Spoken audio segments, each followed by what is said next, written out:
You think Olympic gold medals are made of solid gold? Think again. The truth is more surprising than most people realize. These medals are actually made mostly of silver, with just a thin layer of real gold on the outside. That detail alone changes how you might see these famous awards. Step inside the Olympic medal factory and watch the journey from raw materials sourced from recycled electronics and recycled X-ray plates to the medals athletes dream of winning.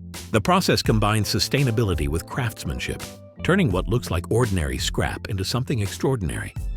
What's really inside a gold medal might surprise you even more. If you're enjoying this behind-the-scenes look, hit like and subscribe for more fascinating how it's made stories. And let us know in the comments, where in the world are you watching from? Instead of a solid bar of gold, an Olympic gold medal is mostly silver, about 92 to 95% to be exact. The gold you see on the surface is just a thin layer, carefully plated over the silver core. So, when you imagine the ultimate prize in sports, what you're really picturing is a silver medal in disguise, dressed up in a golden coat. Bronze medals have their own twist, made mainly from copper with a bit of zinc for strength and shine. It's a setup that completely changes how you think about the meaning of these awards. Their true value isn't about the medal. They stand for the achievement, the history, and the moment on the podium. What makes this even more interesting is where these medals come from.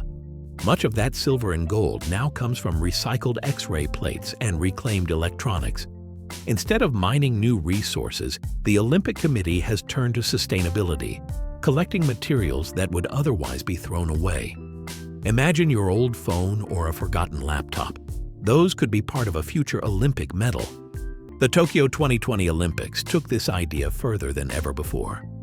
Nearly all the gold used in those medals came from a nationwide electronics recycling campaign. People across Japan donated smartphones, cameras, and laptops, which were then carefully processed and refined for reuse in the medals. It's a huge shift from the days when medals were made from freshly mined metals. And it shows just how much the process has evolved. Silver for the medals is also sourced from places you might not expect, like old X-ray plates and medical devices. Of transformation. What started as scrap is now a symbol of athletic greatness. But before any of this recycled metal becomes a medal, there's a crucial step that sets the stage for everything that follows. The journey begins with a design, one that captures the spirit of the games and the dreams of every athlete who hopes to win. When it comes to designing the Olympic medals, the process is a huge honor and a serious competition, hoping to capture the Olympic spirit and their nation's identity in one small object. Once the Olympic Committee approves the winning entry, the design is handed over to the host nation's national mint, often the same mint that produces the country's currency. This is where the design shifts from creative vision to technical reality. Everything starts with a detailed digital model.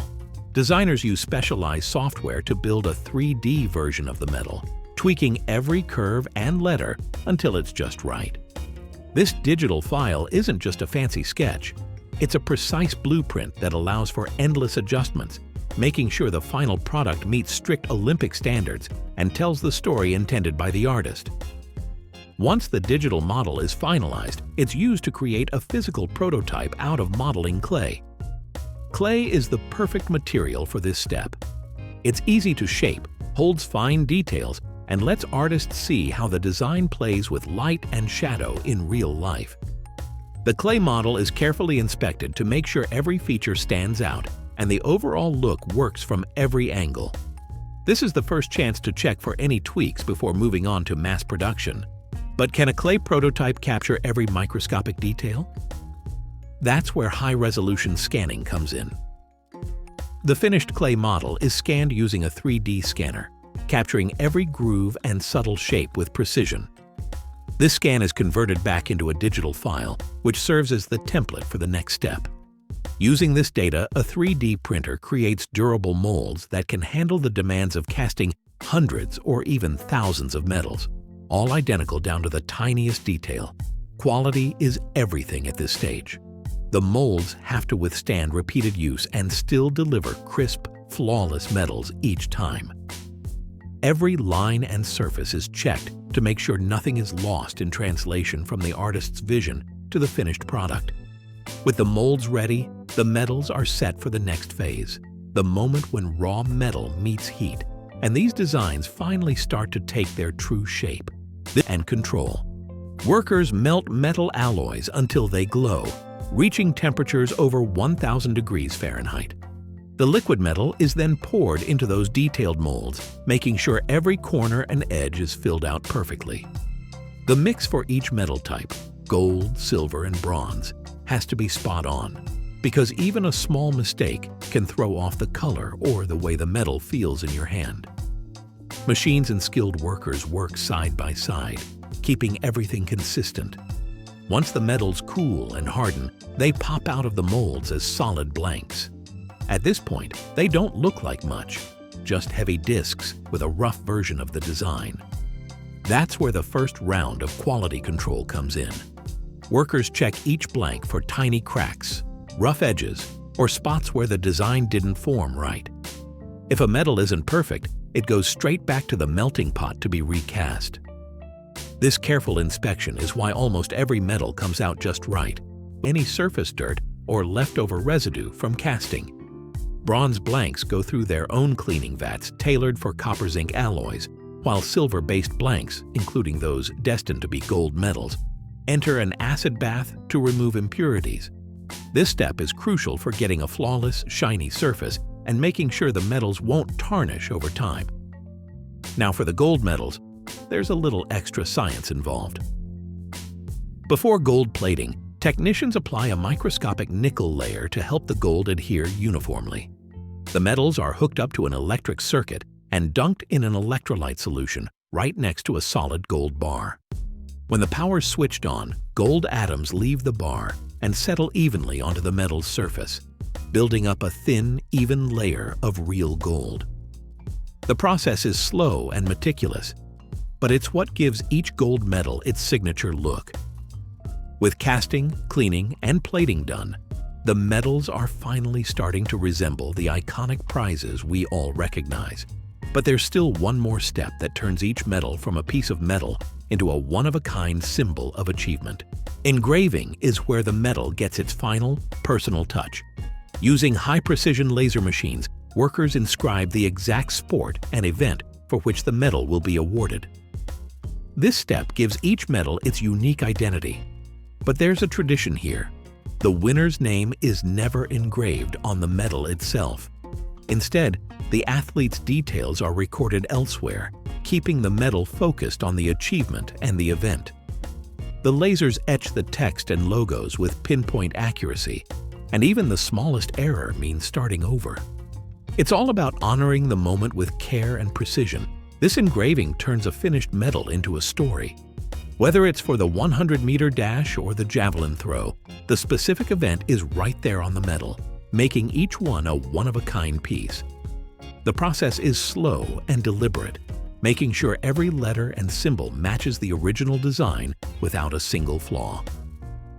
Next comes the ribbon, which is more than just a way to hang the medal.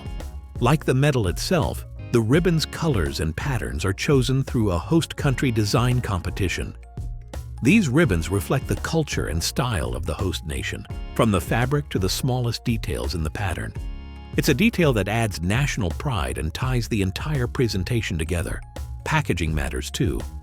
Each medal is placed in a wooden box lined with cloth, designed both for protection and for a sense of ceremony. These boxes aren't just practical, they're chosen for elegance and durability, sometimes featuring cultural touches unique to the host country. The goal is to keep the medal safe and pristine for years, while also making the moment of receiving it feel even more special. The whole process, from molten metal to the final engraved and ribboned medal, wraps up in just over 48 hours. That's a tight timeline for something that will be treasured for a lifetime. Every detail, from the engraving to the packaging, is about more than just looks. It's about celebrating the athlete's achievement and the spirit of the games. All of this comes together to create an award that stands for much more than victory. It's a blend of tradition, craftsmanship, and culture, ready to take its place in Olympic history. The journey from recycled metal to finished Olympic medal takes just over 48 hours, combining technology and careful handwork at every stage. These medals aren't just awards. They're the result of a process that values efficiency, precision, and sustainability. Remember that gleaming gold is mostly silver, plated in gold. Each medal blending tradition, sustainability, and precision in just 2 days of work. Next time you watch the Olympics, think about what goes into those medals: the recycled materials, the hours of design, and the skilled engraving. If you found these behind-the-scenes details as surprising as we did, hit like and let us know in the comments which step amazed you most.